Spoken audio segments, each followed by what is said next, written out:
No ar. Um programa que mostra, divulga e debate o terceiro setor, dando voz à solidariedade e construindo a cidadania.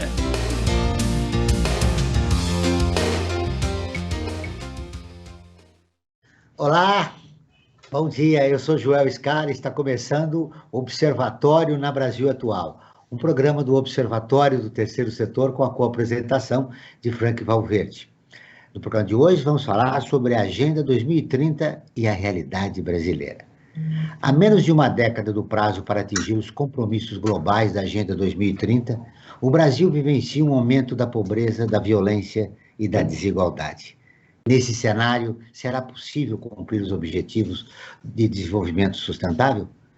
Para refletir sobre o assunto, nós vamos conversar com a arquiteta Nina Orlov. Ela é ambientalista e integrante do movimento ODS São Paulo, da Aliança Resíduo Zero e da Rede Nossa São Paulo. Do Ergon Kugler, pesquisador e representante da sociedade civil na Comissão da Agenda 2030 da ONU para São Paulo. Você vai conferir as notícias do mundo com Alexandre Soares, da Rádio ONU, direto de Nova York. E os destaques do site do Observatório do Terceiro Setor com Frank Valverde. Bom dia, Franklin. Bom dia, Joel. Bom dia, Nina. Bom dia, Ergon. E bom dia a você que está em sintonia com o Observatório na Brasil Atual. Qual é o destaque desta semana, Franklin? Vou dar um destaque positivo, né, João? A gente tem essa tragédia de mais de 500 mil de pessoas morrendo e cada vez aumentando mais. Mas, por exemplo, aqui em São Paulo, né, nós estamos já entrando nessa semana, entramos, né, na faixa dos 40 anos, 45, 46 anos, e vamos avançando, né, diminuindo a faixa etária, né, ou seja, vai aumentando o número de pessoas imunizadas da vacina contra a Covid. Então, esse é um aspecto positivo que eu acredito que até o final do ano, nesse ritmo, se não acontecer nada no meio do caminho, eu acho que a gente terá um Natal um pouco mais, ampliado, né, com a família e com os amigos. Acho que vai ser possível, claro, com a prevenção das máscaras, ainda não vai ser possível abandonar, mas a gente vai ter, digamos, uma perspectiva um pouco melhor do que nós estamos vivendo hoje. Bom dia, Nina. Seja bem-vindo ao nosso programa.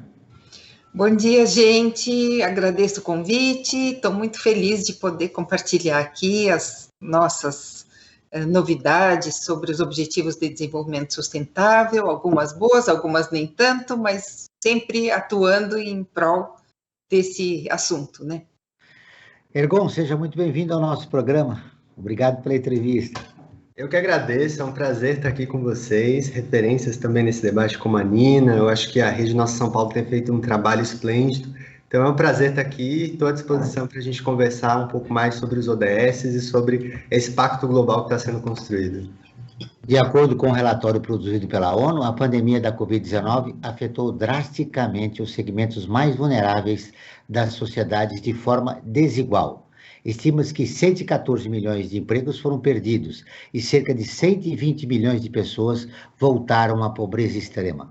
O relatório destaca que a situação nos países mais pobres do mundo pode atrasar a conquista dos ODS em mais de 10 anos. Nina, como os países mais ricos e desenvolvidos podem colaborar para diminuir o agravamento desse cenário? Bom, a própria Agenda 2030 determina ali que a gente precisa se apoiar, né, e principalmente os países que estão em melhor situação socioambiental e econômica, especialmente a econômica agora que estamos precisando de recursos, precisando das vacinas. Infelizmente, nós não tivemos essa preocupação em tempo de conseguir imunizar a nossa população, então estamos correndo atrás, né? Mas eu acredito que a situação trágica que essa pandemia gerou, na verdade, afeta as populações mais vulneráveis de todos os países, porque a gente falar que os países que estão em situação melhor, eles também têm bolsões de pobreza, situações que são necessárias o enfrentamento, né? Como o próprio Obama disse na hora da assinatura da Agenda 2030, lá em 2015, quando a gente começou, que todos nós temos agendas a cumprir em relação à Agenda 2030. Então, esperamos que essa união seja realmente concretizada. Em relação ao Brasil, o que te mais preocupa, Nina? Bom, em geral, o que mais me preocupa, e eu gostaria de destacar os 2 Objetivos de Desenvolvimento Sustentável, que eu entendo como sendo os mais importantes para o nosso enfrentamento, o nosso desafio, são os 2 objetivos, que é o 1 e o 10. Então, o 1 trata da erradicação da pobreza extrema, né, que a gente precisa ter ações, e o 10 é a diminuição das desigualdades. Então, eu entendo que qualquer ação, qualquer iniciativa de governo, seja da sociedade civil, das empresas, precisa levar em conta se esses 2 objetivos eles estão sendo atendidas às suas metas.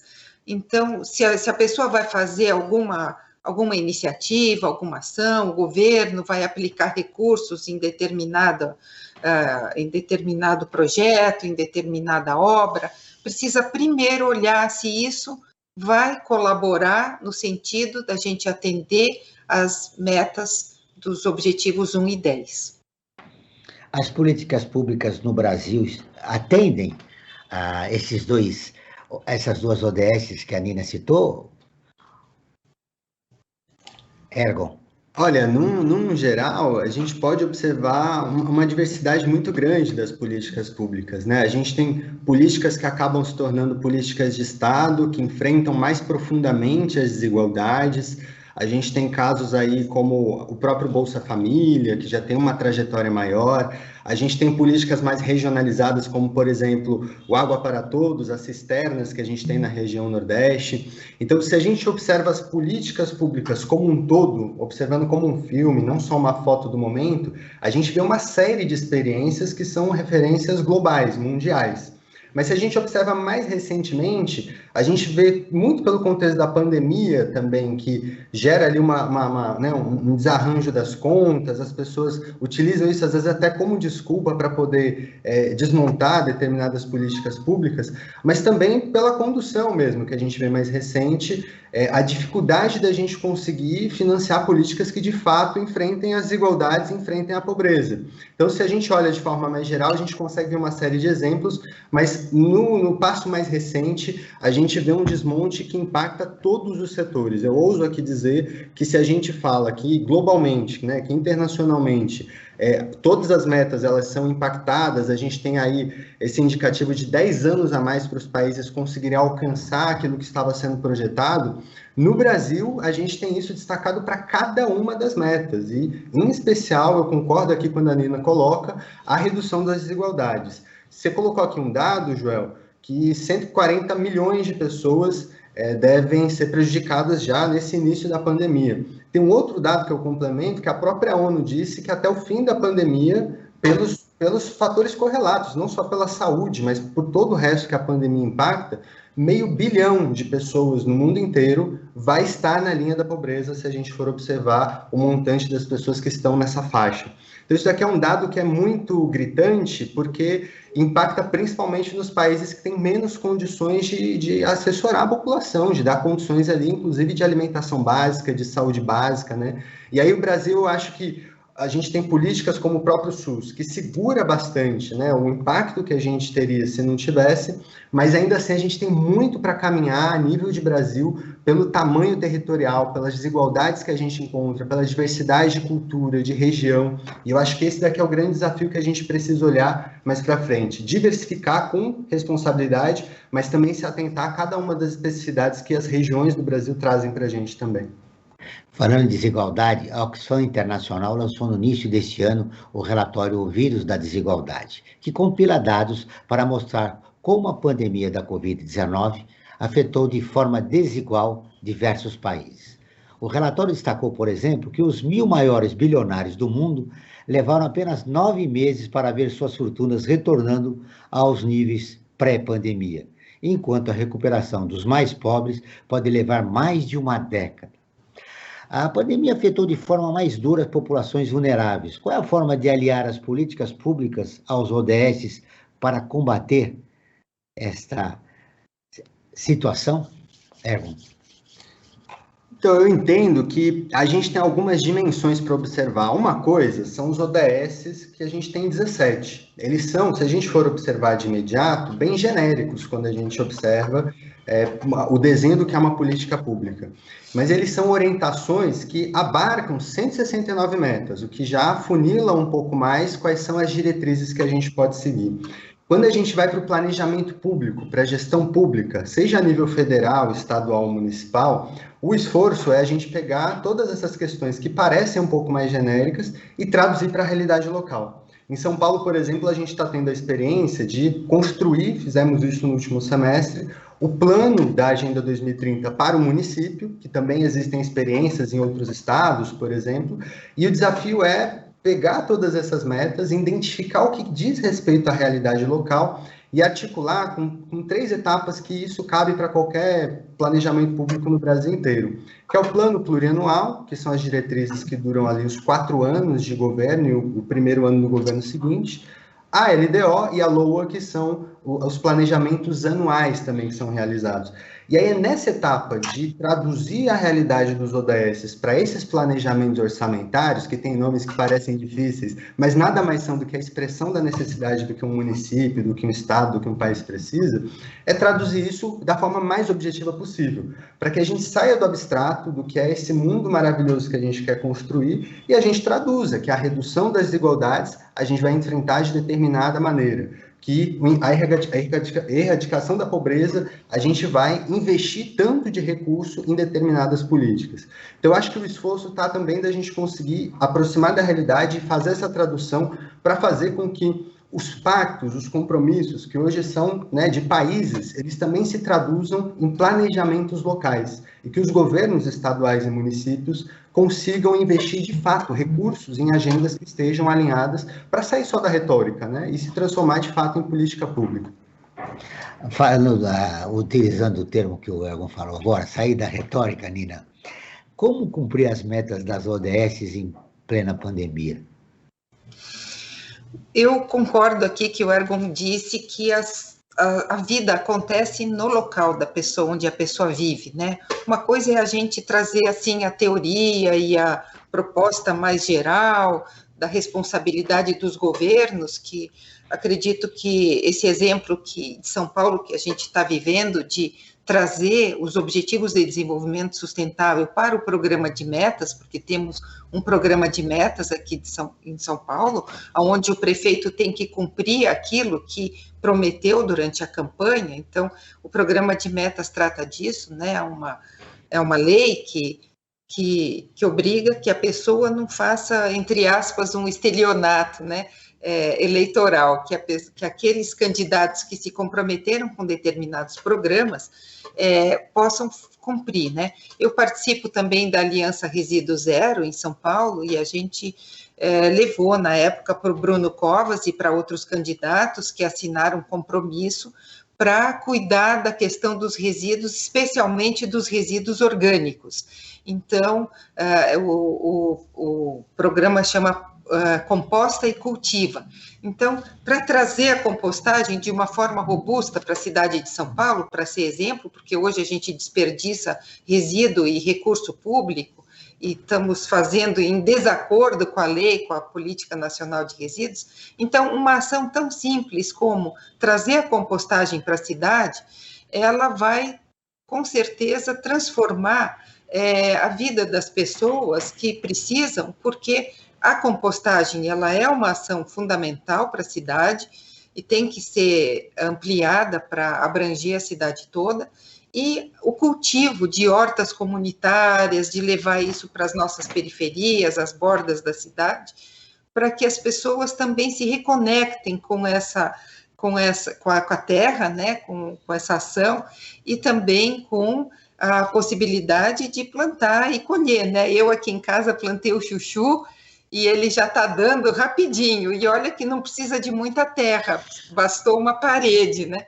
Então, se a gente tivesse mais, sei lá, chuchuzal, ou então algumas plantações básicas, e mesmo a compostagem para jardins, parques, em vez de gastar dinheiro público com adubos químicos, que acaba sendo caro e a gente impacta negativamente a cidade. Então, eu entendo que isso que o Ergun trouxe é muito importante, porque a questão do orçamento público, para onde que ele está sendo direcionado? E aí eu queria também destacar a participação da sociedade civil. Eu sei que é muito difícil, porque as pessoas estão passando por dificuldades, a gente está com essa pandemia na cabeça, que também afeta numa depressão, assim, quem não é afetado diretamente com a situação da doença em si, ou de perda de pessoas queridas, e mesmo assim, no geral, a gente se indigna profundamente com esse número absurdo de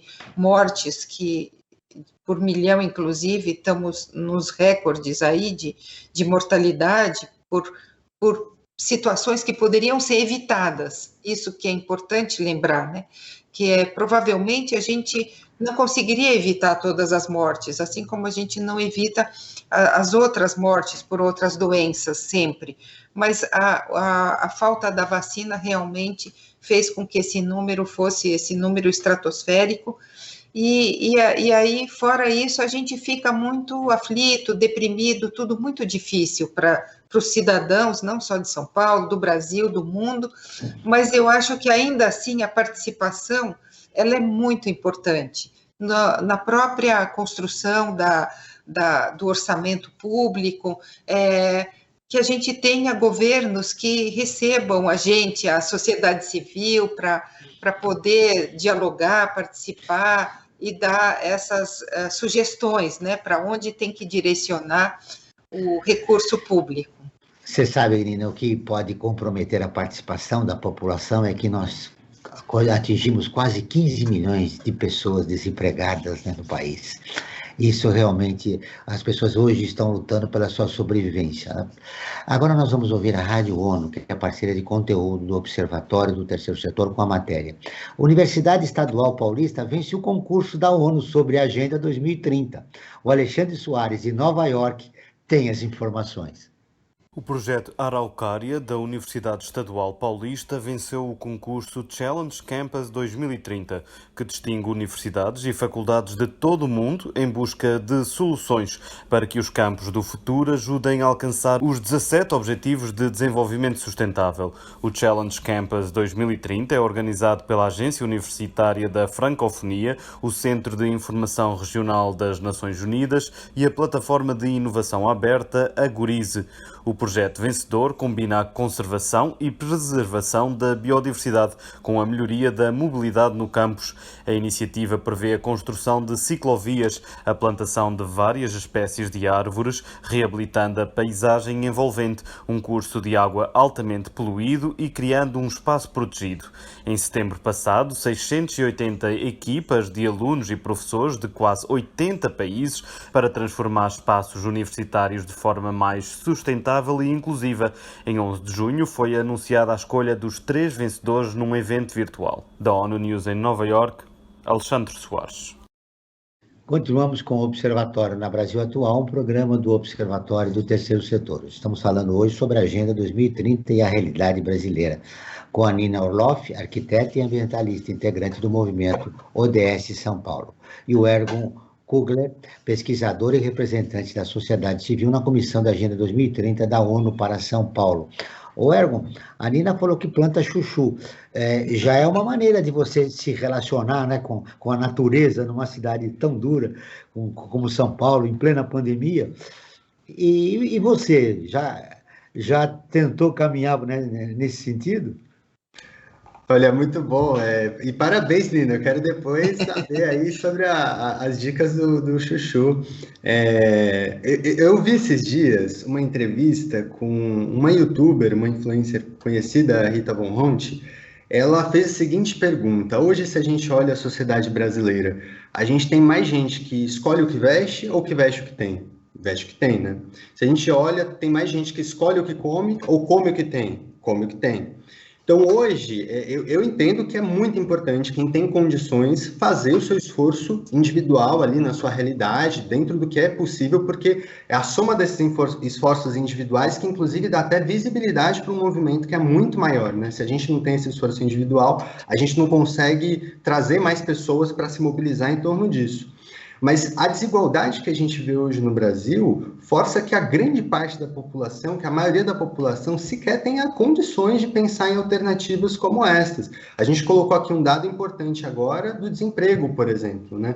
A gente tem 15 milhões de desempregados no Brasil, isso sem considerar, inclusive, os desalentados, que é um outro número mais absurdo ainda, porque a gente está falando de pessoas que desistiram de procurar emprego. Está tão difícil para elas, tá tão grande a dificuldade, o contexto da pandemia somado, que a gente tem um outro tanto de pessoas que desistiram de procurar emprego e que não conta nesse número de desempregados. E eu digo isso porque eu entendo que existe um esforço que não é nem um pouco excludente de nenhum dos dois lados. A gente precisa ter uma via de mão dupla ali. Enquanto a gente faz esse esforço individual, para a gente fazer a nossa parte e para a gente conseguir engajar outras pessoas para também fazerem a sua parte, quem tem condições, a gente precisa fazer um movimento que é estrutural também. Porque senão a gente nunca dá oportunidade para essas pessoas que estão ali no escanteio, na marginalidade, sem acesso, a conseguir fazer também o que faz parte desse coletivo maior. A gente está falando aqui dos ODSs, e eu vou dar um exemplo muito explícito que todo mundo está passando agora. Seja quem tem filho em casa, quem é estudante, quem é professor, está vendo a dificuldade que é a gente ter educação durante a pandemia. Isso daqui é um ODS direto, né? Educação de qualidade, educação para todos, educação sem segregar os setores da sociedade. E como que a gente pensa, por exemplo, dentro do contexto de um ODS, a condição da gente dar educação de qualidade para as pessoas, ainda tendo esse contexto de pandemia, e mesmo assim os efeitos que a gente tem no pós-pandemia. Então isso é um esforço que individualmente a gente também consegue somar. Tem muitas, por exemplo, universidades que estão se mobilizando para colaborar nesse processo em que as crianças não estão conseguindo ir às escolas, não têm acesso, por exemplo, à tecnologia para poder assistir aula online, então está tendo esse mutirão, basicamente, de doação de equipamentos, né? Que é muito positivo, mas é também da gente conseguir mobilizar os esforços para que, passar desse momento muito difícil que a gente está vivendo agora, e essas condições totalmente adversas, que inclusive a gente tem pouca ou quase nenhuma, né, movimentação do governo federal para poder colaborar com isso, a gente conseguir pensar mais estruturalmente como que a gente enfrenta de fato as desigualdades. Porque a Nina colocou aqui muito bem, quando ela traz os ODS 1 e 10, porque, fim ao cabo, se a gente observa todos os ODS, todos passam, de alguma forma, pela redução da desigualdade. Todos trazem alguma dimensão diferente, né? A gente tem o que a gente chama de 5 Ps, que são os setores que a gente, né, as formas de observar os ODS, né, é paz, pessoas, enfim, a gente tem várias abordagens de observar o conjunto dos ODS, mas todos passam pela redução da desigualdade. Isso daqui, eu ouso até dizer que deixou de ser um debate até polarizado entre esquerda e direita, né? Isso daqui sempre foi muito mais puxado para uma compreensão de mundo de esquerda progressista, né, que luta pelo social, mas hoje até os governos mais de direita, que são abertamente liberais, que ninguém ousa chamar de comunista, governos europeus estão dizendo que a mão livre do mercado não tem como reger, principalmente no momento de pandemia, onde a gente tem tanta desigualdade, onde a gente tem uma série de limitações de acesso a condições básicas de vida, e é necessário, portanto, o Estado se posicionar para conseguir reduzir essas desigualdades, porque senão o jogo continua desigual e estruturalmente o cíclico continua acontecendo. Não seria um programa de governo, mas de Estado, né? Independente da ideologia dos governos. Ô Frank Valverde, você come o que pode ou come o que tem? Eu como o que eu tenho, né? Raramente né, a gente pode optar por uma coisa, né, mais sofisticada, mas enfim, é mais o que se tem. Veste-se o que se tem também, né? Ainda mais agora essa pandemia, a gente realmente reduziu muito certas despesas aí que tinha, e há uma conscientização, né? Para que o que você tem que, né, acabar sendo o que você não é, né? O ex-presidente Mujica, né, deu uma declaração outro dia, né, Mujica, né, do Uruguai, né, dizendo que você não deve ter vergonha da roupa, de repetir a roupa várias vezes, ou enfim, você tem que ter vergonha de aparentar o que você não é. Né? Acho que essa é uma frase que é muito simples, mas que mostra bem essa nova filosofia de vida que as pessoas devem ter agora nesse mundo pandêmico. E continuar com o mesmo olhar, né? Sempre. Exatamente. As mesmas ideias pré-estabelecidas sempre, né? Mas, Franklin, você tem aí umas informações importantes. Tenho. Eu quero falar da enquete que nós fizemos, né, porque a cada programa que nós fazemos aqui na Brasil Atual, nós realizamos uma enquete relacionada com o tema do programa. E para este programa, nós fizemos a seguinte enquete. Você conhece os objetivos do desenvolvimento sustentável da ONU? E nós tivemos um resultado até bastante promissor. 58% das pessoas que responderam à nossa enquete disseram que sim, que conhecem os objetivos do desenvolvimento sustentável. E dentro desse quadro, desses objetivos, eu queria destacar um que foi dito pela Nina, lá no início do programa, que é o Objetivo de Desenvolvimento Sustentável número 10, que fala da redução das desigualdades. E o que se espera? Que aqui no Brasil, até 2030, progressivamente alcancemos e sustentemos um crescimento de renda dos 40% da população mais pobre a uma taxa maior que a renda dos 10% mais ricos. Né? Porque se não tiver também esse crescimento da renda dos mais pobres, essa diferença cada vez mais vai aumentar. Né? Vai ser uma diferença progressiva, né? Uma progressão geométrica, o que seria fatal para a destruição do próprio planeta. As pessoas não pensam, mas isso acaba gerando destruição do próprio planeta. E eu queria colocar uma questão, tanto para a Nina como para o Ergon, que é a seguinte, nós tivemos aí no mundo inteiro, né, uma avalanche, digamos assim, de governos, vamos chamar de conservadores, né? Alguns até para ser conservadores eles precisariam avançar um pouco, né? No caso do nosso, né? Para ser conservador ele teria que ser um pouco mais avançado, mas não é. Né? Qual foi o estrago que essa guinada conservadora do mundo trouxe para esses objetivos do desenvolvimento sustentável? Nina.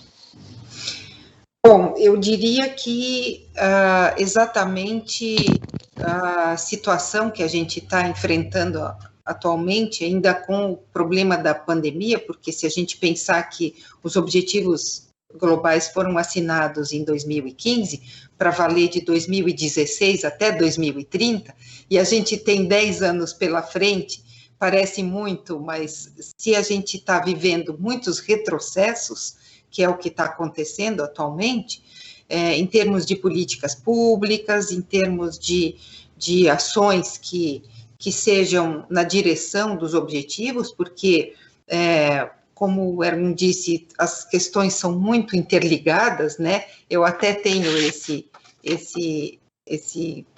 desenho que eu gosto dos Objetivos de Desenvolvimento Sustentável, que é um quebra-cabeça.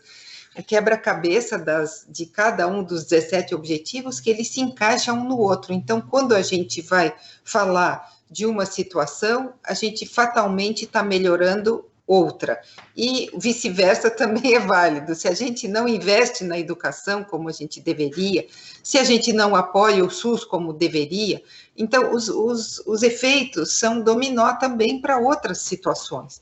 Então, o que a gente está vivendo com governos que não se preocupam, eventualmente, de fazer com que as metas sejam cumpridas, a gente tem as metas do IPEA, que foram, vamos dizer assim, adequadas à nossa realidade nacional, que são praticamente as mesmas, mas com a realidade do enfrentamento que a gente tem, das desigualdades que a gente tem também no nosso país, em termos regionais, né?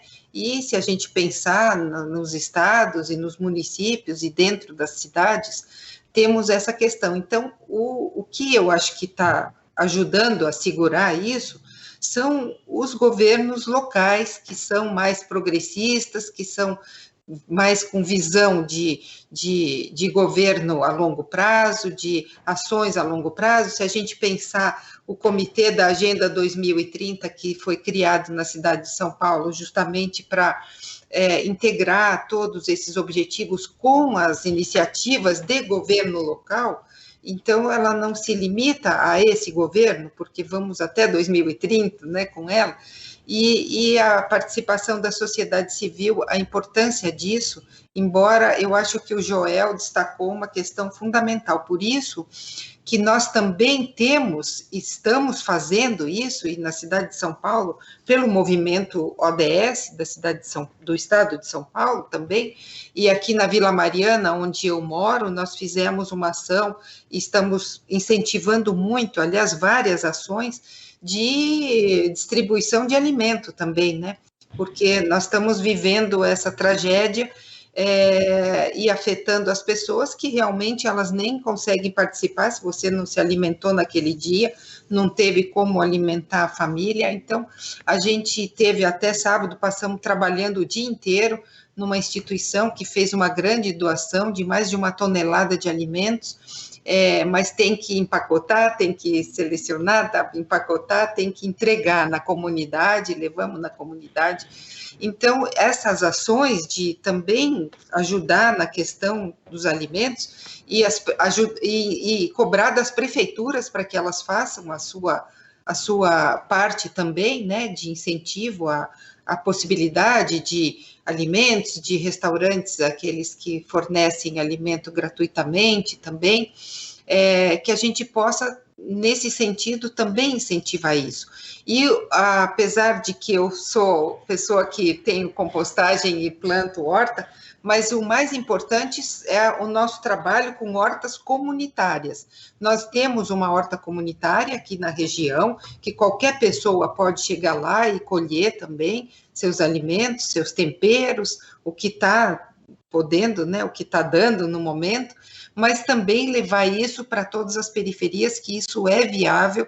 As hortas comunitárias, elas estão crescendo, elas estão sendo exemplo, e com isso também a gente resgatar os plantios urbanos, né, de arborização, enfim, que dê qualidade de vida também, principalmente nas áreas onde não tem, e muitas vezes as pessoas não têm nem condição, nem conhecimento do quanto isso impacta positivamente na saúde, na possibilidade a gente citou aqui o Franklin, o Joel, o ODS 12, né, produção e consumo responsável, e o Ergun lembrou também que todos os objetivos tratam dessa questão realmente de erradicar a pobreza e diminuir as desigualdades. Então, eu acho que é um conjunto de ações que precisa ser feito agora, independente da questão do governo assim, nacional, que se faz alguma coisa não contou para a gente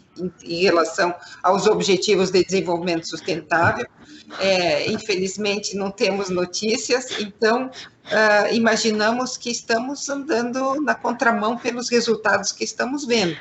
Mas eu acho que os governos estaduais, os municipais principalmente, precisam incentivar a criação dos comitês de ODS, fazer com que as pessoas que estão podendo participar, como é o nosso caso, que a gente teve como dar uma parada, fazer essa conversa, essa roda de diálogo, né? Tem gente que está lá pensando, às vezes até revirando, infelizmente, os lixos da cidade para poder conseguir se alimentar, né? Então, essa diferença que nós estamos tendo, essa oportunidade, precisa ser no investimento nosso, do nosso esforço, do nosso trabalho, das nossas possibilidades para o ODS 1 e 10 nesse momento. Ergun, vamos ouvi-lo a respeito da pergunta do Franklin. Perfeito. Eu concordo com a Nina e eu fiz aqui a propaganda da Rita Von Hunt, né? E agora eu vou fazer a propaganda de um italiano que é o Giuliano da Empoli. Não sei se vocês já tiveram a oportunidade de conhecer um livro dele que é o Engenheiros do Caos. Por que eu trago isso, né? A pergunta é, o que a gente está passando no mundo com esses governos aí que mais falam de retrocesso, né? Mas eu tenho uma leitura que a gente está vendo processos que são programáticos, processos que são propositalmente nesse sentido, porque é o que está dando voto no momento para muitos contextos. Tira-se o debate sério do que é construir uma agenda para enfrentar desigualdades, o que é construir uma agenda que aproxime a população, o que é construir uma agenda que fortaleça as nações, e coloca no lugar debates que são espantalhos, debates que são caricatos, debates que são ali para poder tirar o foco do que é necessário e trazer preocupações que às vezes nem estavam na cabeça das pessoas. Então, quando a gente vê aqui, por exemplo, no Brasil, falando sobre o tal do kit gay nas escolas, imagina um pai de família, ele fica ali preocupado, não, tá querendo doutrinar meu filho. Então, você cria ali um mantra na cabeça das pessoas que tira, por exemplo, o que deveria ser uma política de enfrentamento, por exemplo, à homofobia, a política de enfrentamento à violência de gênero. Tem um dado tristíssimo que saiu recentemente, que mais da metade dos jovens, vejam isso, a gente está no mês do orgulho LGBTQIA+, eu sou uma pessoa que, por exemplo, me identifico como LGBT, e trazer esse dado aqui é uma coisa gravíssima, porque também dialoga com os ODS. A gente teve um dado recente que mostra que mais da metade das crianças que se identificam ao longo dos anos depois, ou que tem alguma forma que não é heterocigênero, ou seja, é LGBT em algum momento, se identifica, sofreram violência sexual na escola. A gente está falando de mais da metade das crianças que sofreram violência sexual na escola. Por quê? Porque a gente não tem o debate da educação sexual, por exemplo, levado a sério, não tem o debate do enfrentamento aos diversos preconceitos levado a sério, e o pano de fundo que surge é esse debate mítico, né, de que não, estão querendo doutrinar, estão querendo não sei o quê. Estou trazendo aqui um debate muito específico na educação, né, mas isso daqui se reproduz em todas as áreas, se reproduz na economia, se reproduz no meio ambiente, se reproduz em tudo, na saúde. Olha o que é esse absurdo de que vacina vai fazer as pessoas virar jacaré, gente, pelo amor de Deus. Sei lá, é 1500, aqui é época medieval, não é possível, é um conto de fadas. Então eu trago isso porque, no momento que a gente tem um mundo que está tão polarizado por esforços que são em tirar da centralidade do debate o que é importante e colocar no lugar esses debates míticos, a gente vê o Brasil seguindo na mesma linha. O nosso ex-chanceler, por exemplo, ele criou uma narrativa de que existe uma agenda globalista que queria destruir o Brasil e não sei o quê, e nunca que ele trouxe, por exemplo, debate do ODS, como trouxe Nina aqui. Se eles estão debatendo isso, esqueceram de contar pra gente, porque a gente não está sabendo de nada. E aí é muito grave, né? Porque gravíssimo. Aí agenda... Você está trazendo uma coisa, é gravíssimo, mas você está trazendo uma discussão que eu gostaria de incluir a nossa enquete, que eu concordo com você. Nós somos capturados por uma discussão sem sentido a respeito de temas e acabou seduzindo a população, e há uma polarização nas redes sociais que você pode observar clara. Mas a enquete que a gente fez diz que pouco mais da metade conhece as ODS. Quer dizer, há um desafio de comunicação, né? Que eu gostaria de ouvir você e a Nina. Como nós, nesse momento excepcional, não só do Brasil, mas do mundo, nós incluímos no dia a dia das famílias, das pessoas, a discussão sobre as ODS. Não, perfeitamente. E eu acho que o esforço está exatamente nessa linha que a Nina colocou, da participação da sociedade civil. A gente tem a experiência de São Paulo, por exemplo, que é uma comissão municipal que está debatendo a realidade local. Então, isso daqui já ajuda a traduzir um pouco mais o que é o abstrato. A gente sai, por exemplo, de fazer esse fla-flu entre, por exemplo, o que eu citei, kit gay e educação sexual, e a gente entra num debate mais concreto, que é, vamos fazer esse debate localmente, vamos entender o que faz sentido dentro das nossas escolas, a escola do seu bairro, a realidade ali próxima de você. Quando a gente aproxima para a realidade local, sai um pouco desse debate que é mais nebuloso, esse debate que é mais afastado. Então, a gente consegue traduzir com mais facilidade o que vai acontecer, o que não vai acontecer, o que vai ter recurso, o que não vai ter recurso. Vai ter uma horta comunitária aqui para a gente conseguir fazer coletivamente um esforço para a população, ou então vai ter só trocar lá a via de cimento e é isso a política urbana que tem um município, sabe? Então, eu acho que é trazer para a realidade local, principalmente, porque isso daqui torna muito mais material. E uma coisa que às vezes a gente que está na academia, que está na universidade, que é pesquisador, que é especialista, que enfim, está ali num contexto de anos de estudo, a gente precisa até ter humildade de entender que isso tudo que a gente fala aqui, às vezes não tem um diálogo concreto com a realidade. E aí o esforço da gente precisar traduzir isso aqui com a realidade, porque senão nem faz sentido tudo que a gente faz, né? Então, eu acho que é um pouco dessa humildade da gente que está na academia e da gente que tem uma dedicação mesmo de vida para essas pautas, que são pautas de enfrentamento à desigualdade, seja via ODS, seja via um objetivo específico em alguma causa, em alguma ONG, em algum movimento social, e conseguir ver localmente como a gente articula isso com a realidade. porque aí a gente traz para o que de fato a pessoa quer opinar. Eu trago até uma outra frase aqui. Sócrates costumava dizer que quem não gosta de política é governado por quem gosta, né? E a gente precisa desmistificar para as pessoas que política é aquele negócio longe, que está no Congresso Nacional e não sei o quê. Gente, política é você sentar com as pessoas ali da sua rua, não precisa nem ser o bairro é muito grande, às vezes, as pessoas da sua rua e decidir, vixe, aqui está sem iluminação, hein? Tá perigoso à noite, vamos colocar uma lâmpada nova? Vamos pedir para a prefeitura colocar, fazer um abaixo-assinado, se movimentar. Nossa, aqui o asfalto está dando problema, todo carro que passa está furando pneu, vamos mudar isso daqui, o esgoto está vazando. E aí que eu digo, o esforço da gente ver localmente coisas reais, coisas concretas, materiais, para a gente sair desse abstrato e desmistificar que a política é um negócio ruim e fazer as pessoas participarem. Porque se a gente envolve mais as pessoas na política, e aí eu já passo a bola para a Nina, mas se a gente envolve mais as pessoas na política, a gente no mínimo tem 2 efeitos. O primeiro é que a gente consegue ampliar o número de pessoas debatendo e diversificar mais esse debate. Ele passa a ser até mais aproximado do que é a realidade, né? Ele não fica tão elitizado, inclusive. E um Nina, segundo efeito... no segundo efeito. E o segundo efeito é que a gente consegue também aumentar o nível de fiscalização. A gente está falando, por exemplo, do programa de metas em São Paulo, só o plano 2030 que a gente construiu via comissão, teve 8.600 participações de votos lá no Participe Mais, que é a plataforma municipal.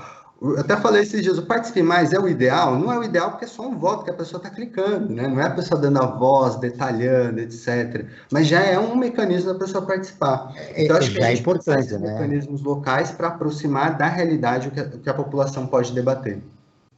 Mecanismos locais, para usar o termo do órgão de participação, ele acha que é a solução para vencer a barreira da comunicação e mais integrantes, mais cidadãos, né, comecem a se interessar pelas ODS. Nina, no plano pessoal, você tem a sua horta comunitária, você planta o seu chuchu.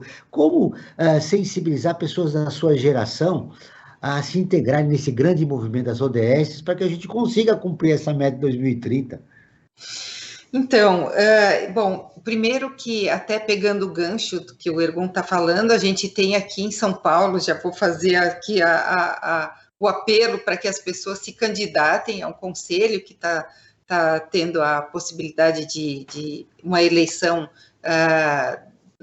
para os conselhos de meio ambiente, desenvolvimento sustentável e cultura de paz da cidade, os CADs regionais, está tendo essa possibilidade de eleição agora, mas a gente precisa que as pessoas se candidatem, então está tendo um movimento grande para essa divulgação e esses conselhos então vamos divulgar, né?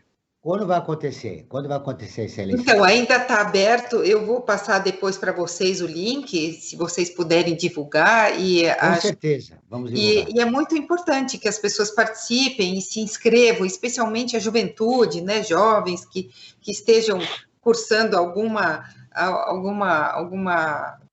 faculdade ou uma escola que tenha isso no coração, de colocar tudo isso em prática, as suas políticas para a juventude, que a gente precisa muito, né, incentivar para que tenha, e por portaria, essas CADs regionais, eles são obrigados a trabalhar com a Agenda 2030 nas regiões, nas subprefeituras. Quando a gente fala de São Paulo, é um país, né, de tantas 32 municípios aglomerados, a gente poderia dizer, nas subprefeituras e com muitas desigualdades e muitos desafios de enfrentamento. Mas eu faço parte também do movimento ODS nacional e nós temos ali coordenações de comunicação, de mobilização, de projetos, enfim. Então, eu participo no estado de São Paulo para levar eu estou sendo agora, no momento, representante junto à nacional, pelo estado de São Paulo, mas mesmo no âmbito nacional a gente tem essas coordenações, que é um conselho que se formou de todos os estados, para a gente levar a Agenda 2030 e divulgar, né? respondendo a sua pergunta, a importância de levar esse assunto, porque, na verdade, todo mundo pratica os Objetivos de Desenvolvimento Sustentável em algum grau, e as pessoas desconhecem, e às vezes desconhecem até dessa conexão entre eles, que eu já citei, que é muito importante. Então, se a gente faz a coleta seletiva em casa, a gente está melhorando e é encaminhado para uma cooperativa de catadores, a gente está melhorando a vida dessas pessoas que são os catadores, que são profissionais da coleta seletiva, tão importantes nessa cadeia toda, né, até da economia solidária, a economia circular, né, a economia circular solidária e inclusiva, que tem que ser, né. Então, a pessoa tem que saber isso, que ela, pelo fato de ela fazer coleta seletiva, porque às vezes você fala e diz, não sei, eu misturo tudo, né, e vai tudo no rejeito. Não pode. A gente, hoje, no momento que a gente vive, nós precisamos entender que um simples fato, uma simples atitude de uma coleta seletiva vai beneficiar catadores, suas famílias, vai possibilitar com que essas pessoas vão para as escolas, possam adquirir seus materiais didáticos, enfim. Até agora a gente tem essa onda de que precisamos também os celulares e os laptops, né, para as crianças jovens, e o Wi-Fi, né, porque sem isso também não funciona. Aí entra a energia, né, o ODS 7, a importância da inovação, do ODS 9. Então, assim, está tudo muito conectado, mas levar isso no âmbito nacional, como eu estou fazendo parte agora, né, para as pessoas não é muito fácil, né? E comunicar a questão dos Objetivos de Desenvolvimento Sustentável é muito importante. É interessante que você falou que todos nós fazemos de alguma forma, em algum nível, nós estamos cumprindo os 17, né, objetivos sustentáveis, mas falta tomar consciência disso. Esse é o grande desafio que vocês têm. Eu vou falar aqui sobre o observatório e depois eu quero te ouvir, Franklin. Você quer ficar informado sobre projetos sociais, causas e direitos humanos? Siga o Observatório do Terceiro Setor nas redes sociais e acompanhe informações do Brasil e do mundo. No Instagram é @Observatório 3 Setor, no Facebook é facebook.com/Observatório 3 Setor. Nossos programas de rádio também estão disponíveis no canal do Observatório no YouTube. Lá você também encontra entrevistas e quadros como Você Sabia? Você Conhece? Que mostram aspectos ignorados da história e refletem sobre a sociedade. É o que você está acabando de propor, que as pessoas tomem consciência que estão cumprindo os 17 Objetivos Sustentáveis, Nina. No canal você vai encontrar também as lives realizadas pelo Observatório, toda quinta-feira, às 17 horas. Basta buscar Observatório 3 em numeral setor, repetindo, Observatório 3 em numeral setor. Frank Valverde, você tem mais informações. Sim, João, no nosso portal, no Observatório do Terceiro Setor, nós temos inúmeras matérias. Entre as mais lidas, nós temos o documentário que dá voz ao jornalista que teve seu bebê torturado pela ditadura. Eu acho que é importantíssimo passar a limpo esse capítulo da história brasileira aí, que nós não fizemos, nossos vizinhos, a Argentina fez, o Uruguai também, e nós não fizemos ainda. Isso é extremamente necessário, isso acho que contribui um pouco para isso. Outra matéria que está sendo bastante lida é sobre a importância que a ciência tem para a sociedade. Isso vem mostrando de que forma? De que a pandemia de Covid-19 ela está sendo combatida fundamentalmente pelo quê? Pela importância e pelo papel que a ciência tem no combate da pandemia. E para finalizar, eu quero destacar uma matéria que diz o seguinte: denúncias de violência sexual infantil diminuem em 2020. Né? Em relação a 2017, o Disque 100 teve uma queda de 4,5% nas denúncias feitas por esse canal. No total, foram 14.621 registros de violência sexual infantil no primeiro ano de pandemia. Houve um registro de denúncias, não significa, isso que é mais terrível, não significa que houve uma diminuição da violência infantil. E dentro dos dados apresentados, olha só o que é mais grave ainda. Dentro desse ambiente, né, dessas denúncias recebidas pelo Disque 100, nós temos que a principal categoria de denúncia né, de pessoas que violaram, tiveram essa violência sexual infantil, são de padrasto e madrasta, totalizando 1.145 casos, seguido pelos próprios pais, são 1.121, e mães com 767 casos. É terrível esses números aí. E, claro, na pandemia as pessoas não saem, as crianças estão no ensino remoto, não vão para a escola é até um papel de incentivar, de denunciar a violência sexual infantil, então vamos torcer que acabe logo essa pandemia para começar a normalizar e a gente entrar num processo mais, digamos assim, civilizatório. Né? Civilizatório. Frank, o mais grave, Frank, é que a violência sexual contra a criança começa dentro de casa. Sim. As pessoas com que ela tem mais confiança, né, são os algozes, na verdade, né, isso é terrível. E eu queria fazer uma questão para encerrar, que já está no finzinho do nosso programa, infelizmente, desses 17 Objetivos de Desenvolvimento Sustentável, quais, eu sei que todos eles estão interligados, mas quais é que nós estamos melhores e qual que nós estamos pior? Tá? Tanto para o Ergon como para a Nina responderem essa questão rapidamente, porque nós realmente já estamos caminhando para o final do nosso programa. Nina. Bom, eu diria que a questão da desigualdade, conforme foi já no início do programa dito pelo Joel, a gente ainda está com um abismo gigante e não estamos incentivando e investindo o suficiente para combater isso. Mas o que o Ergon trouxe também, que eu acho que é gravíssimo, que é o ODS 5, também a questão de gênero, né? Agora estamos nesse mês, né, de falar sobre a questão também do LGBTQI+. A gente precisa realmente ter essa consciência e se empenhar para essa igualdade de gênero, para que ela realmente aconteça, mas eu não saberia dizer se a gente está pior em algum deles. Eu participei de uma live onde as pessoas da ONU falaram que a igualdade de gênero não vai ser alcançada em nenhum dos países, nem os desenvolvidos. A questão de gênero será atingida do jeito que está, que seria a nossa vontade, do jeito que está no ODS 5. E do jeito que está a nossa vontade, como você falou, Franklin, a gente, mesmo tendo sido reduzida, vamos dizer, a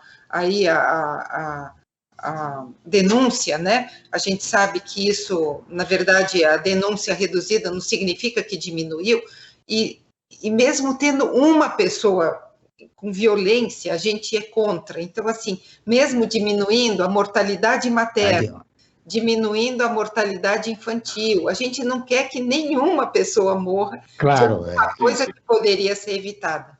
É verdade. Eu preciso, no final do programa, eu tenho mais 5 minutos, mas eu quero ler uma informação que é importante para os nossos ouvintes. Pesquisadores da USP e da Unicamp afirmaram ao jornal da USP que a pandemia da Covid-19 poderia ter tido menos impacto social se a Agenda 2030 tivesse avançado nos últimos anos. Eles ressaltaram que se a meta número 6, de acesso à água limpa e saneamento básico, por exemplo, tivesse sido trabalhada, as pessoas teriam melhores condições de se proteger contra o vírus.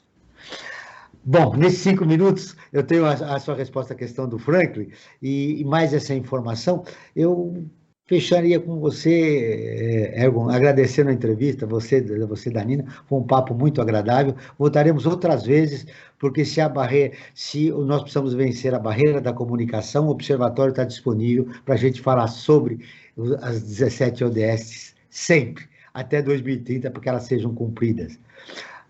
Quero te ouvir, Ergon. Não, perfeitamente. E aí, sendo bem humilde aqui, eu não sou capaz de opinar de qual que a gente está melhor, porque se a gente olha o quadro geral, todos a gente tem um problema gravíssimo. Eu estava aqui até lembrando, a gente tem um ODS que é específico sobre a paz, justiça e instituições eficazes. No primeiro ano, por exemplo, do governo federal mais recente, o Bolsonaro, a gente teve o desmonte de mais de 40 conselhos nacionais de participação da sociedade civil em um ano de governo, né? E aí a gente teve todo esse contexto da pandemia, limitou ainda mais. Então, se a gente olha todos os ODS, sendo muito sincero com vocês, a gente tem uma situação que, infelizmente, é muito crítica. E eu não sou capaz de opinar qual que está melhor, porque está tudo pior, né? A situação está muito ruim. Nina, numa frase, para fechar sua participação no nosso programa, o que mais importante você gostaria de deixar registrado? Eu gostaria de... Não, desculpa. Eu pensei que era para mim. Nina, vamos lá. Não, eu gostaria de poder contar realmente muito mais agora com o pessoal do terceiro setor aqui, o Observatório do Terceiro Setor, e a gente convidar as pessoas a participarem mais, a entrarem no Face, a entrarem nos canais, conhecer melhor e a gente poder divulgar, inclusive essa eleição do CADES, a gente vai encaminhar para postar lá no... Vamos divulgar com certeza. Obrigada. Tracy, só a mensagem final, Franklin. Eu acho que lutar pelos ODS significa você defender, antes de mais nada, a cidadania. O destaque final do Ergon. Ergon, nesse ambiente, durante todo o nosso programa, nós falamos das ODS, conversamos, destacamos algumas, a primeira, a 10, a sexta. Nesse ambiente de retrocesso do país, o que você tem mais medo? Em uma frase. Olha, eu tenho mais preocupação da gente reduzir a participação social, porque eu acredito que a participação social é o que tem condições de enfrentar tudo isso que está aí e que a gente quer mudar. O Observatório na Brasil Atual está terminando. Eu agradeço a presença de Nina Orloff, que é arquiteta e ambientalista. Ela é integrante do movimento ODS São Paulo, da Aliança Resíduo Zero e Rede Nossa São Paulo. Ergon Kugler, pesquisador e representante da sociedade civil na Comissão da Agenda 2030 da ONU para São Paulo. Esse programa foi produzido pela equipe do Observatório do Terceiro Setor. Na próxima terça-feira, às 9 horas, acompanhe nosso programa Brasil Cidadão, sempre com assuntos importantes da atualidade. Nós ficamos por aqui, sempre na luta por uma sociedade mais justa, solidária, sustentável e tolerante. Até o próximo programa.